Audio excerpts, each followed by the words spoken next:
Greetings and salutations, everybody. Welcome back. If you are new here, I was working my way through this selection here of the Elvira's movie Macabre Coffin collection from the 2010 iteration of her show. And about 9 films into it, I'd really needed to take a break, as dealing with one of these films every week for 9 weeks in a row had taken quite a toll on me, because many of them aren't really very good, except for maybe Night of the Living Dead, which was the first one that it was kicked off with. But, it's been a few weeks, about a month actually, and over this past weekend I got to meet Cassandra Peterson herself again, for what I think is either my 3rd time or my 4th time, but the first time since October 2019. I got to meet her this past weekend at Spookala in Tampa, Florida, and had a nice quick chat about movie Macabre and about, which is very interesting, and about how I've been going through the set for my channel, and I mentioned how I made it through 9 of these 26 films in here before needing to take that break, and that I have quite the respect for her for having gone through so many of those kinds of films. She even mentioned that back in the day when they were doing these, like back in the 80s, it was much worse because in a lot of cases they were watching them on film. So if the movie was very boring and they just started to fall asleep during it, when they would wake up, they would have to re-reel everything, try to get it back to where they were and pick up from where they left off. And she mentioned that she really earned her $350 a week back then. I also mentioned that one of the entries, the Satanic Rites of Dracula, I forget which year that came out, but it definitely, she said that it definitely was such a sour way for Lee to finish his run as Dracula, as the film was very slow. And I agree. I commented it's only worth seeing as a part of the whole when it comes to all of those Dracula films that he did in general. But on its own, it's definitely slow. The interaction was really great. It was awesome to get to meet her. And actually, while it was online, I also got to meet her girlfriend T, who was, she was there helping out with everything, and we were trying to recognize her because this is a very old picture of her, so we were kind of trying to recognize her by her tattoos before somebody finally gets asked, "Hey, is this you?" And she was really sweet as well. She's a great person to talk to. So after this interaction, I decided I wanted to hop in for another one of these entries since I'd taken a break. And I don't think I'll go back to doing one of these films every week, but I can see eventually getting through them, kind of shuffling in one here and there. Because after this one that I'm about to do, there's 16 more to go. There's a lot of them. So for this entry, after this very long intro, I checked out Tormented from 1960, in which the only actor in the credits who I recognized, though I didn't actually catch who he was on screen, was Joe Turkel, who was also in The Shining and in Blade Runner. The synopsis for this film is as follows. A man lets a former flame fall to her death rather than let her interfere with his new relationship, but her ghost returns to disrupt his impending nuptials. First off, this edition was very poor.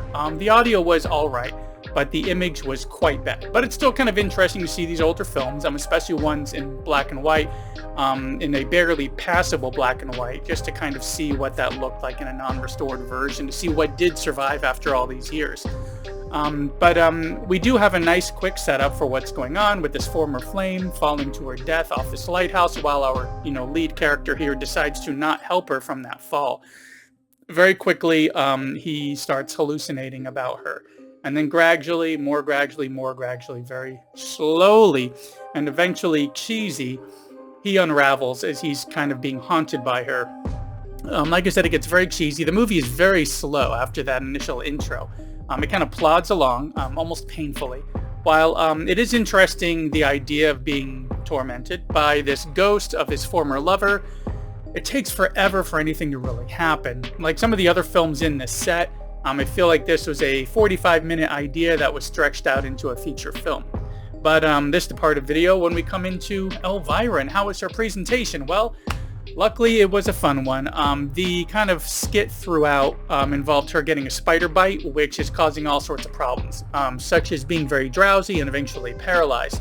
So she's researching this bite, comparing the drowsiness to how the movie is actually making her feel, and might just be caused by the movie rather than the bite itself, even the paralysis, because she really wasn't enjoying the film.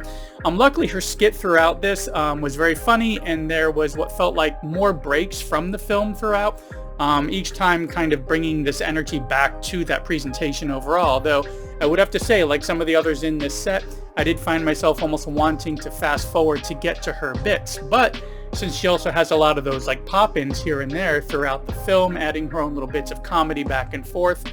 It did kind of keep the film running, even though it was slowly.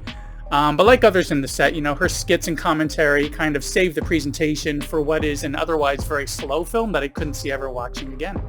But, you know, that's about it for this entry. You know, I hope you enjoyed this little anecdote at the beginning, especially about meeting Cassandra.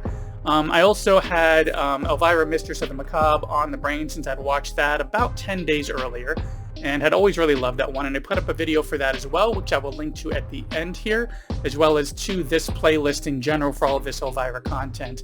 But it was really interesting because also, of course, this time when I got to meet her, I decided to go ahead and pony up some money and get her autograph as well. So I have that. This is going to be a very prized possession of mine. Anyways, that's it for her presentation of Tormented from 1960. Another very slow entry here that seems like a decent idea, but was kind of stretched out and long and wasn't really worth it as a film on its own. But for her presentation, she did make it worth checking out. And speaking of checking out, thanks for checking out this video and for sticking around to the end.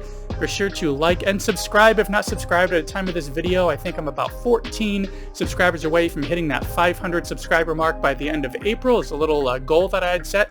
So be sure to subscribe if you're interested in more of this content. I've got over 230 videos in a back catalog with more planned. So thanks for coming by, and I will see you in the next one.